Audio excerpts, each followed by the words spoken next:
អរុនសួស្តីធីមយើងទាំងអស់គ្នាសុខសប្បាយជាទីចឹងឃើញតាមរយៈនេះមានគ្នាយើងខ្លះអូយគឺថាធ្វើបានល្អមែនតើគ្នាយើងខ្លះទៀតអត់ទាន់ធ្វើបានល្អតែកុំបោះបង់អ្នកទាំងអស់គ្នាបន្តក្តីសម័យរបស់យើងបន្តទៀតហើយព្រឹកនេះខ្ញុំរៀនបានរឿងមួយដែលខ្ញុំគិតថាអ្នកទាំងអស់គ្នានឹងអាចរៀនបានដូចខ្ញុំចឹងកុំពីគេមកជាទម្លាប់របស់ខ្ញុំតែរបស់ខ្ញុំនេះគឺថាអត់ដែររំលងទេពេលដែលយើងញ៉ាំធ្វើអារម្មណ៍យើងស្រស់ស្រាយជាមួយនឹងការដែលយើងស្ដាប់ភ្លេងគិតរឿងល្អៗនៅពេលព្រឹកព្រលឹមឡើងបូករួមជាមួយនឹងយើងរៀនពេលព្រឹកឡើងខ្ញុំតែងតែរៀននៅពេលព្រឹកវាធ្វើឲ្យយើងឆាប់បានឥឡូវនេះយើងចូលទៅដល់អីដែលខ្ញុំចង់ចែកម្លែកគ្នាយើងតែគិតថាភាពជោគជ័យពិបាកឯងតែពិតភាពជោគជ័យវាមានគ្រឿងផ្សំរបស់វាមិនមែនចេះតែមកឲ្យយើងជោគជ័យបើអញ្ចឹងមនុស្សលើពិភពលោកជោគជ័យគ្រប់គ្នាឯងអត់មែនមានអ្នកពិបាកមានអ្នកក្រមានអ្នកបរាជ័យឯងអញ្ចឹងតែភាពជោគជ័យវាសងឲ្យយើងនៅអ្វីដែលយើងខំដែរអញ្ចឹងនៅក្នុងនេះគ្រឿងផ្សំទាំង8ដែលខ្ញុំគិតថាអ្នកទាំងអស់គ្នានឹងយកវាបានអត់ពិបាកឯងគ្រឿងផ្សំនៃភាពជោគជ័យមាន8ទី1នៅពេលដែលអ្នកទាំងអស់គ្នាមានគោលដៅច្បាស់ថាយើងចង់ទៅណាចាយើងធ្វើ Herbalife ដើម្បីអី Herbalife ឲ្យអីយើងពេលដែលអ្នកទាំងអស់គ្នាមានគោលដៅច្បាស់អ្នកទាំងអស់គ្នានឹងអាចធ្វើបានចាជាពិសេសគឺគោលដៅមិនមែនម្ដងចង់ទៅសៀមរាបម្ដងចង់ទៅកំពតម្ដងចង់ទៅកំពង់សោមអត់ទេបើថាគោលដៅអ្នកទាំងអស់គ្នាទៅសៀមរាបត្រូវតែទៅសៀមរាបកុំដូរគោលដៅឲ្យសោះមិនមែនគ្រាន់តែពិបាកអីតិចតួចអូយឡើងធ្វើវិញហ៎បងដូចហត់ណា Herbalife ពិបាកអត់ពិបាកឯអ្នកទាំងអស់គ្នា Herbalife គឺសាមញ្ញ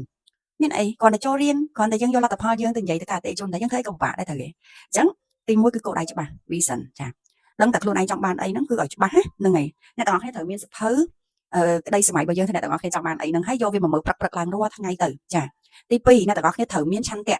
នៅក្នុងការបដិញ្ញាចិត្តថានឹងធ្វើវាឲ្យបានប្រាប់ខ្លួនឯងថាខ្ញុំនឹងធ្វើវាឲ្យបានបើអ្នកណាមិនជឿអត់ទេសុំតែខ្លួនឯងជឿខ្លួនឯងឲ្យបានហើយចាបដិញ្ញាចាហើយត្រូវមានឆន្ទៈនៅក្នុងការដូរ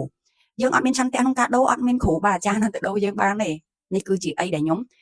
ខ្លួនឯងផ្ទាល់ហ្មងនៅពេលដែលខ្ញុំអត់ចង់ដូររឿងអីមួយគឺខ្ញុំអត់ដូរទេតែនៅពេលដែលខ្ញុំមានឆន្ទៈចង់ដូរហើយគឺខ្ញុំតែការត្រូវតែដូរខ្លួនឯងដូចជារឿងហាត់ប្រាណឬក៏ដូចជារឿងទម្លាប់នៅពេលព្រឹកព្រលឹមឡើងក្រោកពីគេនឹងឯងខ្ញុំមានឆន្ទៈដូរខ្លួនឯងទី3គឺបន្តការរៀនកុំឈប់រៀនឲ្យសោះអ្នកទាំងអស់គ្នាខ្ញុំអាចនិយាយបានថាធ្វើជាទឹកកន្លះកែវដែលគេអាចចាក់ឲ្យអ្នកទាំងអស់គ្នាបានមិនមែនយើងធ្វើជាទឹកពេញកែវដែលអត់ទទួលយកអីដែលគេចែកម្លែកទេបើគេចែកម្លែកល្អក៏ទទួលយកមិនល្អបោះវាចោលទៅចា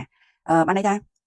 អ្នកដែលឈ្នះអ្នកដែលជោគជ័យគឺតែងតែបន្តការរៀនអត់ដែលមានអ្នកជោគជ័យណាឈប់រៀនទេចាហើយពេលដែលយើងរៀនយើងមានជំនាញកាន់តែប្រសើរពី1ទៅ1បានន័យថាយើងមានជំនាញប្រសើរម្ដងតិចទី4យើងត្រូវតែអនុវត្តឲ្យជាប់លាប់នៅពេលដែលយើងរៀនហើយយើងយកវាមកធ្វើយើងរៀនហើយយើងយកវាមកធ្វើពេលដែលយើងយកវាមកធ្វើ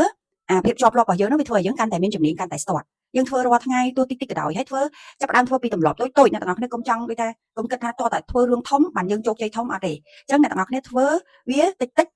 លទ្ធផលនឹងកើតឡើងជារៀងរាល់ថ្ងៃឲ្យអ្នកទាំងអស់គ្នាជាប្រចាំវាធ្វើឲ្យយើងនេះមានលទ្ធផលចាមិនមែនយើងធ្វើតែប្រហែល2ថ្ងៃ